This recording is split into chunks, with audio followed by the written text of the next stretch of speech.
ഒരു നാട്ടിൻപുറത്തെ തീർത്തും സാധാരണക്കാരായവരുടെ മക്കൾ പഠിക്കുന്ന ഒരു കൊച്ചു വിദ്യാലയം നമുക്കാകെ അഭിമാനമായിരിക്കുകയാണ്. ഐക്യരാഷ്ട്രസഭയുടെ പരിസ്ഥിതി സംരക്ഷണ പദ്ധതിയുടെ ഭാഗമായി നടക്കുന്ന സമ്മേളനത്തിൽ പങ്കെടുക്കാൻ അർഹത നേടിയത് കേരളത്തിൽ നിന്നും ഈ വിദ്യാലയം മാത്രമാണ്. ഏഷ്യ പസഫിക് രാജ്യങ്ങളിൽ നിന്നുള്ള വിദ്യാർത്ഥികളാണ് ഈ തിങ്കളാഴ്ച മുതൽ അഹമ്മദാബാദിൽ നടക്കുന്ന സമ്മേളനത്തിൽ പങ്കെടുക്കുന്നത്. ഈ അംഗീകാരം നേടിയത് കാസർഗോഡ് ജില്ലയിലെ പൊതാവൂർ AUP സ്കൂളാണ്. കാസർഗോഡ് ജില്ലയിൽ ചീമേനിക്കടുത്താണ് പൊതാവൂർ AUP സ്കൂൾ. കുണ്ടും കുഴിയും നിറഞ്ഞ് നടക്കാൻ പോലുമാവാത്ത നാട്ടുപാതയിലൂടെ വേണം സ്കൂളിലേക്ക് ചെല്ലാൻ. തേജസ്വിനി പുഴയുടെ തീരത്ത് ഒരു കുന്നിൻ ചെരുവിൽ പ്രശാന്തമായ പ്രകൃതിയിൽ ഈ വിദ്യാലയം നിലകൊള്ളുന്നു. 1939 സ്ഥാപിച്ച വിദ്യാലയം അന്നത്തെ പരിമിതമായ സൗകര്യങ്ങളിൽ ഇന്നും കഴിഞ്ഞുപോരുന്നു. ഇത്തിരി മുറ്റത്ത് സുന്ദരമായ ഒരു പാർക്ക് തയ്യാറാക്കിയിരിക്കുന്നു. അതിലെ സുന്ദരമായ ശില്പങ്ങളും ആരെയും ആകർഷിക്കും.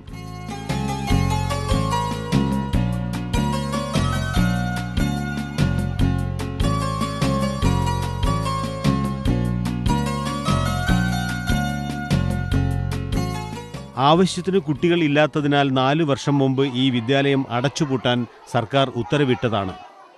രക്ഷിതാക്കളും അധ്യാപകരും കുട്ടികളും ചേർന്ന് നടത്തിയ കഠിനമായ പരിശ്രമത്തിലൂടെ ഇപ്പോൾ സ്കൂളിൻ്റെ ആയുസ് നീട്ടിക്കിട്ടിയിരിക്കുന്നു. ഇന്ന് 214 കുട്ടികളാണ് ഇവിടെ പഠിക്കുന്നത്. കുട്ടികളെ സ്കൂളിലെത്തിക്കാൻ ഒരു ബസ് വാങ്ങി. തേജസ്വിനി പുഴയുടെ അക്കരെ നിന്നുള്ള കുട്ടികൾക്കായി ഒരു തോണിയും വാങ്ങി. കടത്തുകാരൻ അവരെ ദിവസവും പുഴ കടത്തി സ്കൂളിൽ എത്തിക്കുന്നു.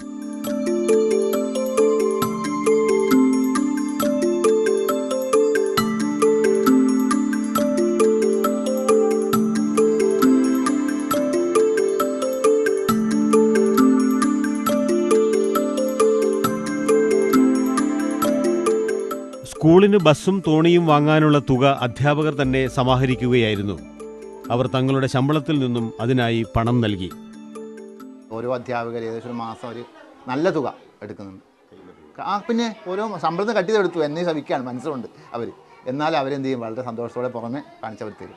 PTA നമുക്ക് പിന്നെ മറ്റ് സോഴ്സിലൂടെ അവർ നമുക്ക് ഭയങ്കര സപ്പോർട്ട് ചെയ്യും. പിന്നെ കുട്ടികളും ചെറിയൊരു പൈസ വാങ്ങുന്നുണ്ട്, വളരെ ചെറിയ പൈസ. പൊതാവൂരിലെ കുട്ടികളുടെ ഏറ്റവും മികച്ച പ്രവർത്തനം മരങ്ങൾ നട്ടുവളർത്തുന്നതിലാണ്. പൊതാവൂരിൽ നിന്നും ചീമേനി വരെയുള്ള 4.5 കിലോമീറ്റർ ദൂരത്തിൽ അവർ റോഡിന് ഇരുവശത്തുമായി 500 വൃക്ഷത്തൈകളാണ് നട്ടത്. സംസ്ഥാന വനം വകുപ്പാണ് തൈകൾ നൽകിയത്. കഴിഞ്ഞ വർഷം അവർ നട്ട തൈകൾ വളർന്നിരിക്കുന്നു. കൂടാതെ ഈ വർഷം ചീമേനി നിന്ന് ചെമ്പ്രകാനം എന്ന സ്ഥലം വരെയുള്ള 5 കിലോമീറ്റർ റോഡിൻ്റെ ഓരത്തും 900 മരങ്ങൾ നട്ടു. നമ്മുടെ സർക്കാർ സ്ഥാപനങ്ങളെപ്പോലെ തൈകൾ നട്ട ശേഷം അങ്ങോട്ട് തിരിഞ്ഞു നോക്കാതെ അവയെ വിട്ടുകളയുകയല്ല ഈ കുട്ടികൾ ചെയ്യുന്നത്. ആഴ്ചയിൽ ഒരു ദിവസം അവർ സംഘമായി വന്ന് ഓരോ വൃക്ഷത്തൈക്കും വെള്ളമെത്തിക്കുന്നു. പൊതുവെ വരണ്ട പ്രദേശമായ ഇവിടേക്ക് അവർ ദൂരെ നിന്നും വെള്ളം കൊണ്ടുവരികയാണ്. അങ്ങനെ സസ്യങ്ങളുടെയും ജീവൻ വിലപ്പെട്ടതാണെന്ന വലിയ പാഠം അവർ പഠിക്കുന്നു.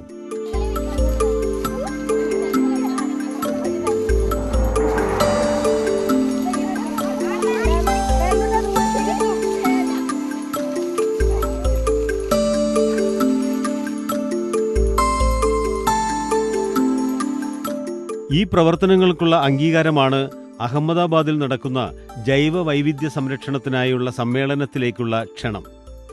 അധ്യാപകനായ അനിൽകുമാറും ആര്യ, അൽഷ എന്നീ വിദ്യാർത്ഥിനികളും ആണ് ഈ സമ്മേളനത്തിൽ പങ്കെടുക്കുക. തേജസ്വിനിക്കരയിലാണ് ഞങ്ങളുടെ സ്കൂൾ സ്ഥിതി ചെയ്യുന്നത്. അപ്പോൾ അതിൻ്റെ ഭാഗമായി തന്നെ തേജസ്വിനിക്കരയിൽ 300ഓളം കണ്ടൽ കാടുകളും ഒപ്പം ബാമ്പു നട്ടുപിടിപ്പിക്കുകയുണ്ടായി.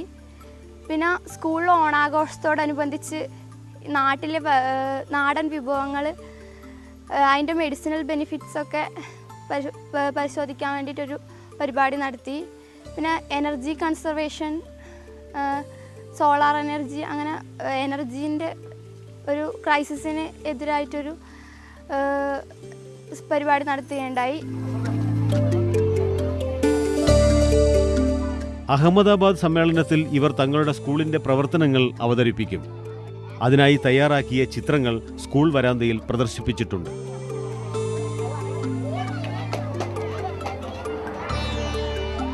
ആഗോളമായി ചിന്തിക്കുക, പ്രാദേശികമായി പ്രവർത്തിക്കുക, പരിസ്ഥിതിയുടെ മിത്രങ്ങളാവുക എന്നുള്ളതാണ് ഈ ഒരു സമ്മേളനത്തിൽ ഉയർത്തുന്ന മുദ്രാവാക്യം. കേന്ദ്ര വനം പരിസ്ഥിതി വകുപ്പിൻ്റെ കീഴിൽ പ്രവർത്തിക്കുന്ന സെൻറ്റർ ഫോർ എൻവയറൺമെൻറ്റ് എഡ്യൂക്കേഷൻ, അവിടെ വിദ്യാഭ്യാസ മേഖലയുള്ള പരിസ്ഥിതി സംരക്ഷണ പ്രൊജക്റ്റാണ് പര്യാവരൺ മിത്ര.